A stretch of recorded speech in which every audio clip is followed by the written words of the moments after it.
पुनः एक बार आप लोगों का स्वागत कर रहा हूं मैं। देखिए, हम लोग फिजिक्स में जो सीख रहे थे वो दूरी और विस्थापन का परिचय था। अब हमारा जो अगला टॉपिक स्टार्ट हो रहा है वो इन दोनों में अंतर बताएगा कि क्या डिफरेंस है, दोनों में क्या अंतर है।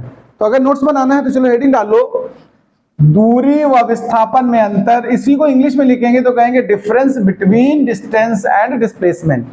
और ऐसे चार्ट जैसा आप बना लीजिए, ऐसे लाइन खींच लीजिए।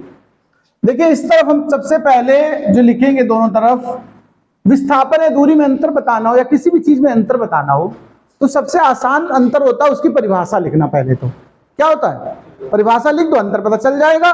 तो देखो, दूरी को हमने क्या बोला था, किसी वस्तु द्वारा तय किए गए संपूर्ण मार्ग की लंबाई ही क्या कहलाती है, दूरी कहलाती है। तो चलो हम लोग दूरी लिखते हैं। लिखिए पहला अंतर, किसी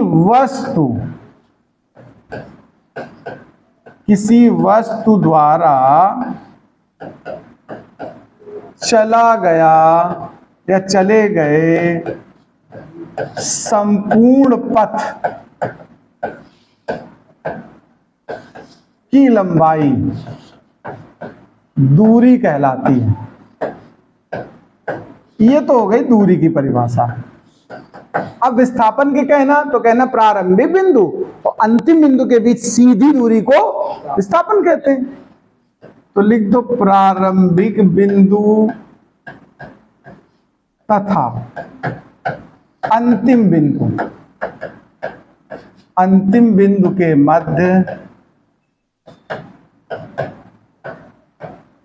सीधी दूरी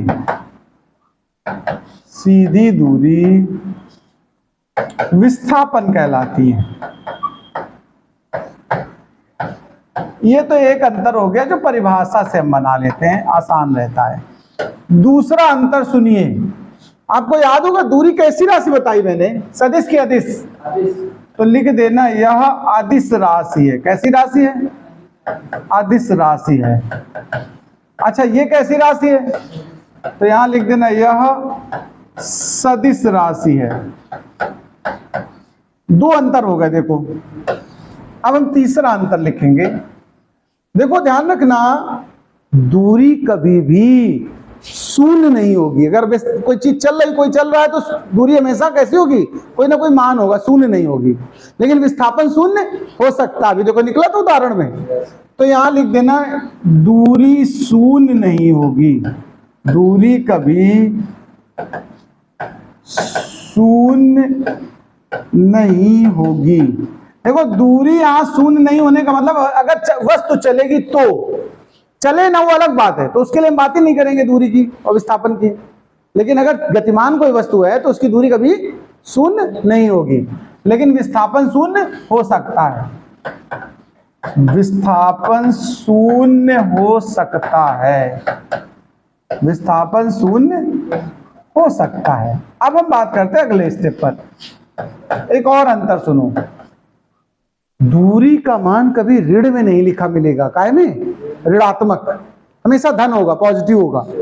लेकिन विस्थापन प्लस भी हो सकता है, शून्य भी हो सकता है और माइनस भी हो सकता है।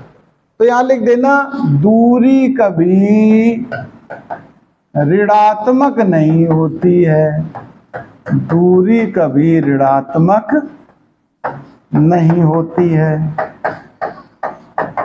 लेकिन इस तरफ लिख देना विस्थापन ऋणात्मक हो सकता है, विस्थापन ऋणात्मक हो सकता है।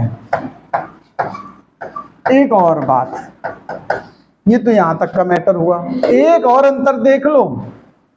देखो ध्यान रखना, दूरी हमेशा या तो विस्थापन से ज्यादा होगी। देखो अभी निकाला था 628 दूरी आई थी और विस्थापन आया था 400। या तो ज्यादा होगी या बराबर होगी। जैसे बच्चा घर से स्कूल गया था, 3 किलोमीटर दूरी भी थी और 3 विस्थापन भी था। यानी ध्यान रखना, दूरी या तो हमेशा विस्थापन से ज्यादा होगी या बराबर होगी। इसको बोलते हैं ग्रेटर देन इक्वल टू, किससे, विस्थापन से। या इसका उल्टा लिखने का मन हो तो आप ऐसे कह सकते हो कि विस्थापन हमेशा कम होगा, विस्थापन हमेशा कम होगा, किससे, दूरी से। विस्थापन हमेशा कम होगा दूरी से। ये आप अंतर नोट कर लीजिए।